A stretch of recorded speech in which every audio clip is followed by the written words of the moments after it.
Besok saudara tersangka kasus Vina, Peggy Setiawan akan menjalani tes kebohongan. Bisakah tes psikologi ini mengungkap kasus Vina? Kita akan bahas bersama Yusuf Warshim, Komisioner Kompolnas dan Handoko Gani, pakar mikro ekspresi. Selamat malam Pak Yusuf, Mas Handoko. Selamat Selamat malam. malam, Priska. Malam, saya ke Pak Yusuf dulu. Dari tes kebohongan yang akan dilakukan besok, ini apakah bisa jadi momen penting untuk penyidikan menurut Kompolnas? Sementara saat ini faktanya adalah masih banyak bukti-bukti terkait dengan pembunuhan ini yang belum terungkap. Baik, terima kasih, Priska.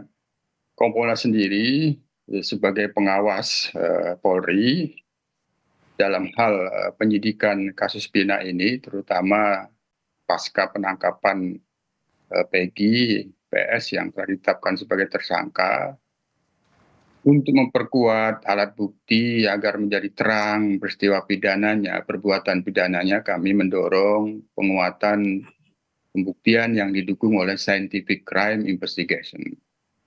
Tentu ketika ada kebutuhan untuk melakukan pemeriksaan psikologi, tentunya dalam hal ini kaitannya dengan tersangka psikologi kriminal ya, psikologi forensik. Nah, termasuk juga kaitannya dengan pemeriksaan poligraf atau lie detector itu tentu sebagai instrumen dalam rangka memperkuat pembuktian yang didasarkan pendekatan scientific crime investigation. Mhm. Pemeriksaan psikologi, forensik psikologi kriminal, pemeriksaan poligraf tentu bukan merupakan alat bukti. Ya. Yang akan menjadi alat bukti itu tentunya adalah khususnya poligraf ya, kewenangan pada hakim Mhm. itu pun nanti diwujudkan dalam keterangan ahli. Ahli yang dimaksud adalah si pemeriksa poligraf yang tentu sudah memiliki track record dan integritas yang tidak diragukan, dan itu kan nanti diuji kalau itu hakim memerlukan pembuktian yang didasarkan pada pemeriksaan poligraf. Oke. Kaitannya dengan penyidikan ini kami lihat sebagai alat bantu saja. Ya. Ilmu yang menjadi instrumen untuk mendukung proses penyidikan agar benar-benar pendekatannya bisa scientific crime investigation. Ya. Itu kami melihatnya, Priska. Iya, Pak Yusuf, kan kita sepakat bahwa lie detector ini selalu jadi alat bantu tambahan saja dalam proses penyidikan. Tapi pada faktanya sekarang, bagaimana Kompolnas melihat produktivitas penyidikan kasus Vina? Karena dalam ditetapkannya tersangka Peggy Setiawan misalnya, itu belum ada alat bukti terkait peristiwa pidana yang dimaksud, yakni peristiwa pembunuhan Vina dan Eki sampai saat ini, Pak Yusuf. Ya, kami pada saat melakukan gelar klarifikasi di Polda Jabar, memang kami terkait dengan penangkapan dan penetapan PS sebagai tersangka itu, kami menanyakan apa alat buktinya. Penyidik sudah menjelaskan dua alat bukti yang dimaksud. Tentu kami menghormati kewenangan penyidik yang meyakini dua alat bukti tersebut. Hanya kami waktu itu memberikan saran, kami berharap ada penguatan alat bukti eh, lain. Misal kalau itu keterangan saksi, ada saksi-saksi lain yang lebih memperkuat. Nah, sekarang kan ada saksi alibi dari pihak tersangka PS. Tentu ini harus diperiksa. Jangan sampai kebenaran itu ada pada saksi alibi yang menjelaskan pada tanggal Ya. 27 Agustus PS ada di Bandung, bukan di Cirebon. Artinya kalau alibinya benar, PS tidak mengetahui ada perbuatan peristiwa pembunuhan itu. Itu yang kedua, terkait dengan bukti surat. Nah, tentu kami mendorong pada waktu itu alat bukti surat itu diperkuat dengan pendekatan scientific crime investigation. Ya. Keterangan ahli yang bisa memperkuat alat bukti yang tidak hanya didasarkan minimal dua alat bukti. Nah, tentu ini kan penahanannya sudah lewat 20 hari dan sudah diperpanjang 40 hari. Mhm. Kami tentu tentunya ya Ya. penguatan alat buktinya sudah banyak seharusnya gitu. Mhm. Nah, masuk apa yang akan dilakukan yang dilakukan pada saat ini sekali lagi, Priska, Ya. terkait dengan pemeriksaan poligraf itu hanya alat bantu berbasis keilmuan. Apakah akan menjadi alat bukti? Ya nanti itu hakim. Itu pun nanti mengantisipasi dalam beberapa kasus itu ada petunjuk katakanlah dari jaksa penuntut umum meminta untuk poligraf. Sepertinya ini sudah didahului. Namun walaupun demikian, semua pemeriksaan terhadap PS tidak boleh melanggar hak-hak tersangka. Salah satu hak tersangka yang diatur dalam KUHP pasal 50 sampai 56 itu adalah hak memberikan keterangan secara bebas. Artinya tidak boleh ada paksaan, intimidasi. Terkait dengan pemeriksaan poligraf tentu harus mendapatkan persetujuan yang diperiksa. Apabila ada kuasa hukumnya tentu harus diketahui oleh kuasa hukumnya.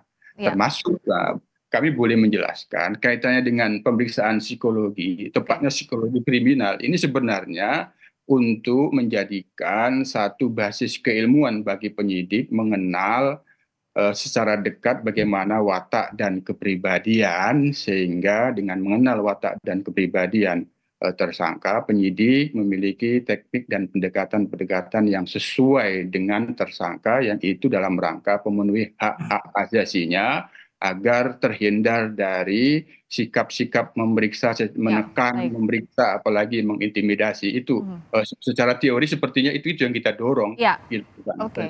Saya ke Mas Handoko. Dalam pelaksanaan poligraf misalnya untuk tes kebohongan ini, apa saja aspek-aspek yang akan dinilai dan bagaimana juga kondisi psikis dari tersangka ini bisa memengaruhi hasil tes kebohongan itu, Mas Handoko? Ya, saya memberikan perkenalan dulu. Kalau saya memang salah satu pengguna authorized operator dari layer voice analysis. Yang di banyak negara merupakan tandem dari poligraf. Jadi saya bukan poligraf examiner certified gitu ya. Tapi saya adalah certified LVA, layer voice analysis. Nah, baik poligraf dan LVA ini sama-sama berbasis dari pertanyaan. Jadi pertanyaan merupakan hal yang sangat penting.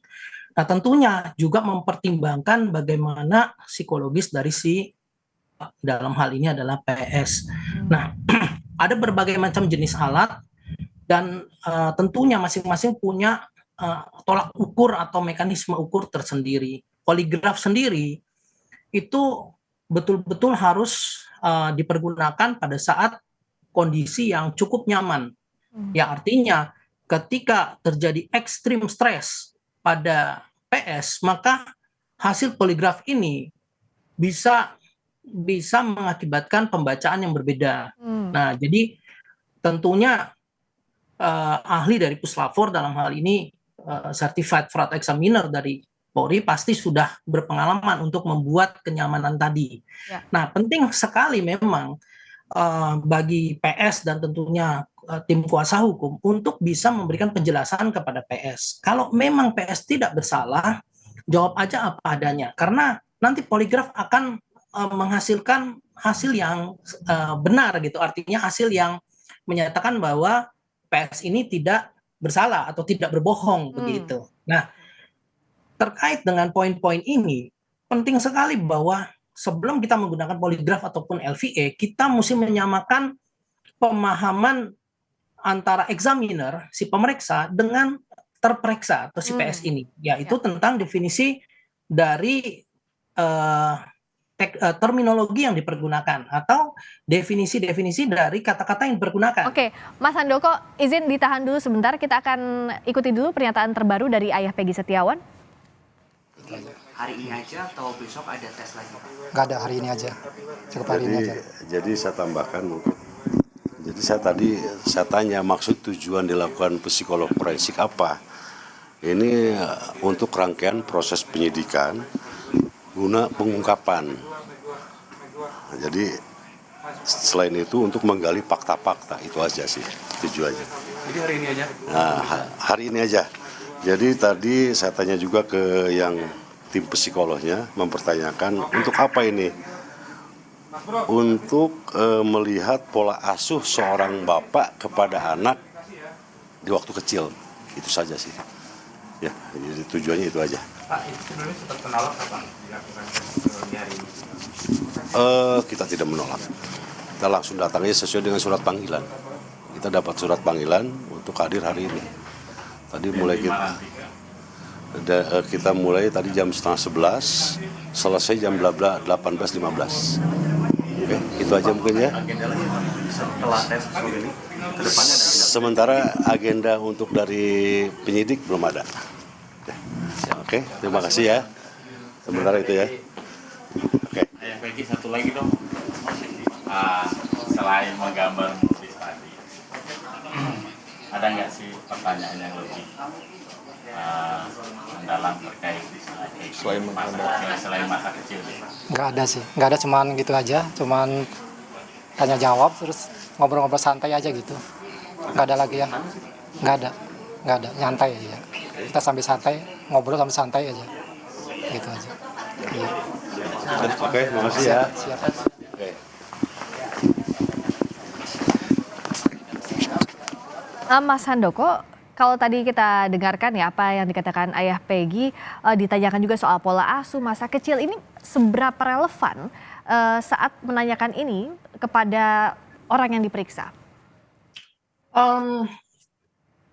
Kalau mengenai seberapa persen relevansinya, saya tidak punya datanya. Tetapi memang kalau saya perhatikan tujuan dari psikolog forensik yang sedang dilakukan adalah untuk melihat kecenderungan. Artinya apakah dari faktor orang tua dalam hal ini itu mempengaruhi pola pikir, Ya.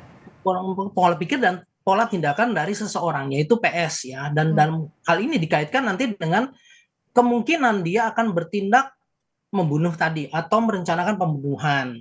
Oke. Nah, itu yang sedang dicari benang merahnya kalau ada, Oke. gitu ya.